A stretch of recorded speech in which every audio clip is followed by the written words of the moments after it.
Vernon Kay has urged BBC Radio 2 breakfast show listeners to be vigilant about their health after Chris Stark revealed he'd been diagnosed with cancer. BBC presenter Vernon Kay has used his platform to encourage listeners to be mindful of their health following a diagnosis of testicular cancer announced by former colleague Chris Stark. Chris, 38, who previously co-hosted BBC Radio 1's popular afternoon show with Scott Mills,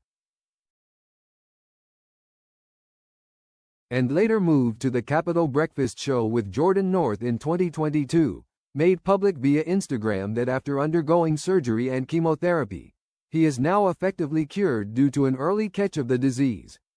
During his conversation with Scott Mills on BBC Radio 2 Breakfast Show, a close friend of Chris, Vernon mentioned the news. The former Family Fortunes host stated, "We should talk about our dear friend Chris Stark, because he announced on his social media yesterday that he's had testicular cancer." In response, Scott expressed, "That's right. So Chris, that I used to do this show with on Radio 1, I've known about this, really, only for 3 weeks, but yeah, a shock at first, but he's going to be fine." Vernon also linked this conversation to an earlier on-air chat with Fern Cotton, who encountered her own health scare the previous year, needing surgery to remove 2 benign jaw tumors.